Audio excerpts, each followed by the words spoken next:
Hello, and welcome to this AeroTime exclusive interview. My name is Michael Jonga, and I'm delighted to be here to interview our guest today, Stacey Rudser. She is a seasoned base and line maintenance technician based in Florida and a director at the Association for Women in Aviation Maintenance, also known as AWAM.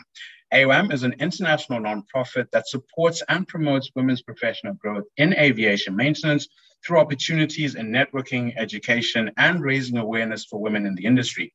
Stacey joined our industry via a high school Air Force program that sparked her passion for aviation and changed the course of her life. After starting her career in 2009, she went on to become the first woman to graduate from the Aviation Institute of Maintenance in Orlando. And in the same year, she was issued with an A&P FAA certified license. In 2018, she was nominated for the AMT Next Gen 40 Under 40 Award and went on to receive a scholarship through AWAM for UPS Airlines 767 maintenance training.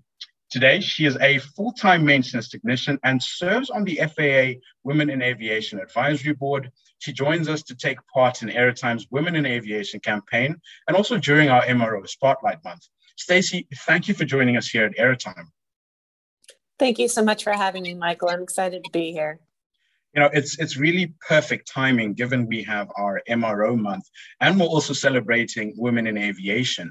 And, you know, just looking at that, there's only one place to start really, where everyone has their own story about how they came into aviation. What is yours? So aviation is not something that runs in my family. We don't have an aviation background. When I moved to Florida, I became part of an Air Force Junior ROTC program. For those of you who aren't familiar, that's just a program to introduce and prepare you for maybe a choice in joining the United States military. Through that program, I learned a lot about how aircraft work, the principles of flight, the components of aircraft, just kind of basic physics of how everything worked.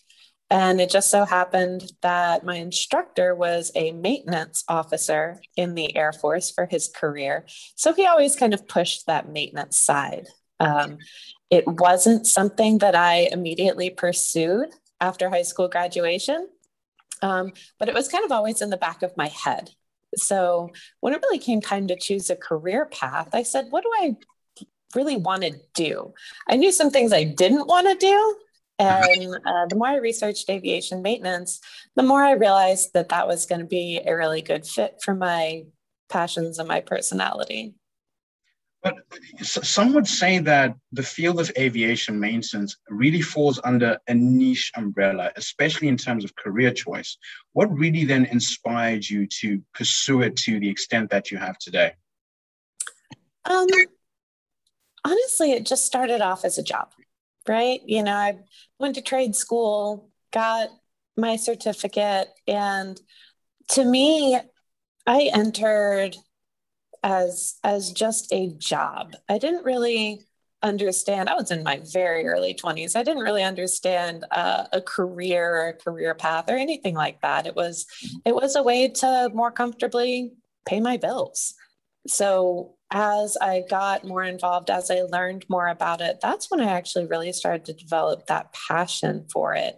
I'd always liked air shows. I had always liked just kind of aviation in general, but it kind of took almost a little bit of a kick to get me to where I saw this as what I was going to spend the rest of my life doing. What challenges did you face during your career as a woman pursuing aviation maintenance? I mean, what are some of those barriers that women face in the industry? So the challenges that I have faced are the same challenges that every woman in maintenance and even beyond maintenance face. Some of the work that we've done in the FAA Advisory Board has been identifying those barriers that women face in aviation. In maintenance, it's a little more specific because we are such an underrepresented group. Less than 3% of aviation maintenance technicians are women. So when you walk in, there's a lot of proving yourself that you have to do that men necessarily don't go through. There's, the systemic barriers of gender-based microaggressions. and more important things, harassment, discrimination. Those are all very real and still going on. To me personally, one of the biggest frustrations I have is I have spent 11 years in this industry and I have never had a woman's uniform. I wear men's shirts. I wear men's pants. And there are airlines and companies out there that are fantastic about providing those things. It's just not something that I've had that privilege of. And I kind of feel like clothes that fit aren't a privilege. We want to look professional. We want to look nice at work. And it's just because of how small the population is.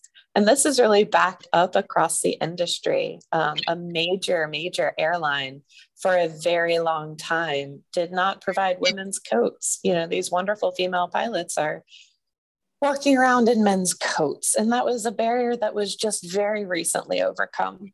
So it's everything from simple to blatant to frustrating across the board. You previously mentioned the FAA Women Advisory Board, and I want to come to your work with AWAM. You've been involved with AWAM for about 8 years now. And how did you first come to join the association? It's funny. I was really stubborn about it. I knew about it in school. I knew that there were scholarships offered, and I didn't think that I could do it. It was about 2 years into my career when I first joined and applied for a scholarship, and I got one. I was overjoyed and super surprised.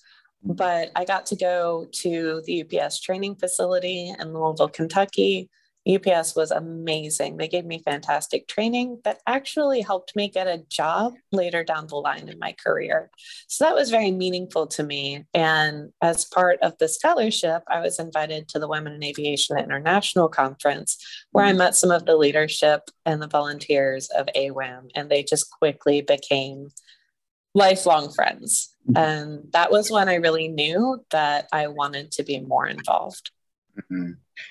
In the early stages of your work with AWAM, your primary focus was on outreach. And in particular, you paid close attention to elementary students. What were the drivers behind focusing on a younger generation? And how did you go about inspiring such young minds? I think outreach was so important to me because you only see aircraft mechanics on a bad day, right? You don't want to see us come on your plane. We are by nature supposed to be invisible. Mm-hmm. So with outreach, I wanted to bring that visibility. Little kids know that, I want to be a pilot. They see them, they interact with them. It's a really cool job. Not as cool as mine, but I wanted little kids to get that chance to learn about how aircraft work and learn that the career even exists. Because when you talk to kids in elementary age and they have those experiences, that stays with them. They may not choose the career path, but at the very least, they understand that it's an interesting option that they can pursue for their future. And just talking about your work with AWAM, you later became one of the directors of the association. And leading up to that, how did your personal focus develop with regards to supporting women in the industry? And how did AWAM's focus develop as well with regards to engaging women into aviation maintenance? So that's definitely one of the things I'm most proud of is, being elected to the board of directors, having a chance to participate on the international level of making a difference and making an impact. Personally, as I grew within the organization, I started to realize that there was a lot more work to be done than I ever thought there was. I started to become more aware. I had more conversations with more people, and it really led me to kind of feel like what I was doing maybe wasn't enough. And I wanted to change the world, right? Let's go out, let's change the industry, let's change the world.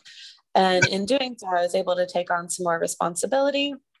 And AWAM's focus, that really started as kind of a networking group of, how can women in aviation maintenance connect with one another? How can we build that support network? And as we went from a support network focus and as a networking group, the organization, which we're actually about to celebrate 25 years, has morphed into an organization dedicated to helping women achieve their potential and really overcoming those barriers. And we use networking for that, but we also use political lobbying. We use really anything and everything at our disposal to help further women in their career path and make them feel supported and safe the whole way. Mm-hmm. You mentioned lobbying, which we will get into that in a few moments. But just still speaking on your work with AWAM, it really involves providing opportunities to both women and men through scholarships. And in today's environment, how critical is that in supporting people in the industry? When you look at the needs of people coming through A&P school and progressing through their career development, training is actually very difficult to come by. In the United States, if you are going to work for an airline, you have to have aircraft type specific training.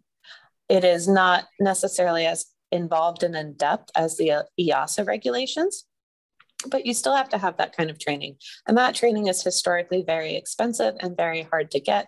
And not all companies can easily provide that to everyone in their workforce. So I'm actually our scholarship director, which is my passion project within the organization. And so we have everything ranging from tuition assistance to testing assistance. Those through our airline partners is very valuable aircraft type training classes, tooling scholarships. We have a very broad array. And like you mentioned, most of them, over half of our scholarships are open to men too. Because while we do want to support and promote women, this is a need across the board.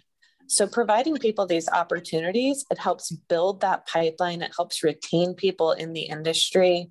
And it helps give someone maybe that little bit of extra that they need to just keep going. Mm-hmm. And, just expanding on that, I mean, right now in the industry, there are a lot of global discussions over the current pilot shortage or the need for additional aircraft capacity. But however, some would say that that's just looking at one side of the industry, as there is also a shortage in technicians in the sector. And how critical is it to have those discussions on a technician shortage? And how does your work tie into that? So the aviation maintenance technician shortage is an absolutely crucial problem in the industry. It's actually more severe than the pilot shortage, and it's more difficult to fulfill. It's 2021. You're not seeing a lot of people pursue a maintenance career path, whether it's aviation or otherwise.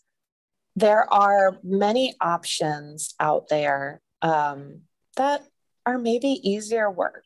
It's air conditioned. If you go into IT, you're probably not out in the heat. You're probably not out in the snow. You may not be working at night. Aviation maintenance is not the most appealing career path if you put it on paper, but it can be one of the most fulfilling career paths that anyone could ever take. So the technician shortage is very real. It's very concerning. Every company I've worked for in the past 7 years has had very significant problems recruiting and retaining talent. And, whether that's the absolute best and the brightest in the industry, whether that's somebody who's transitioning out of the military but isn't quite certificated yet, there are a lot of challenges as far as that pipeline. It's become very, very narrow. And as the older generation retires, they are having problems refilling those positions. Just looking at that work in refilling positions, and I want to look at your career because you've networked with many organizations such as the Women in Aviation International, Aviation Technician Education Council, and the Aeronautical Repair Station Association. And right now, you also serve on the FAA Women in Aviation Advisory Board. What work is being done today to engage women to pursue aviation maintenance, and what change in action do you want to see in the future? So the Aeronautical Repair Station Association, ARSA, is doing a lot of lobbying work with Congress and bringing awareness on a national level for the need for technicians, where the Aviation Technical Education Council is doing fantastic work and helping redefine the legislation that governs the certification process, the educational process, and has done a great job removing some of those barriers. And again, as part of all of that lobbying, we helped develop not only the Women in Aviation Advisory Board, but also a Youth in Aviation work task force as well. So those groups are intermixing to bring more solutions to the FAA and make recommendations on how we can build out this pipeline, as well as trying to engage the other half of the population into that workforce. Let's bring that number up from 3%. That's going to make a big difference in the pipeline problem. So there's a lot of different groups doing a lot of great work. There's companies doing a lot of great work. There's a MRO in Miami who just brought in a cohort of women to, move that needle. And they brought in some fantastic, well-qualified women to come work in their repair station. And they're actually working to track that progress and that impact that it's making, not only on the women, but on the company overall. And just looking at moving the needle, what change would you like to see in the future with regards to women being engaged to pursue aviation maintenance? I mean, from my heart, I'd love to see that 50-50 ratio. Mm-hmm. I understand that we're probably not going to get there, but over time, we have been stagnant at less than 3% for years and years and years and years. So what I want to see is a natural progression of an increased female presence in the workforce. And just talking about your career, balancing being a full-time maintenance technician and some of the leadership roles you've had with other airlines, as well as your work with AWAM and other organizations, how have you found balance with all that? To be perfectly frank, there's not balance. I read something that really, really resonated with me a couple years ago, and you can't keep every ball in the air all the time. It's not possible. It's not possible for any of us, especially, working mothers who are trying to just literally juggle everything. But what I read is that some balls in the air are made of glass, and if they hit the ground, they will shatter. Some balls in the air are made of rubber. If you drop them, they'll bounce.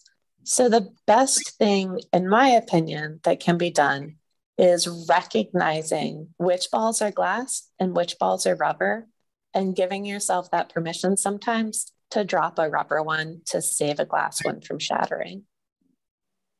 And, on the topic of advice, especially for young aspiring aviators, what would you say to them, to the aviators who are looking to join aviation and the maintenance sector? What advice would you give them?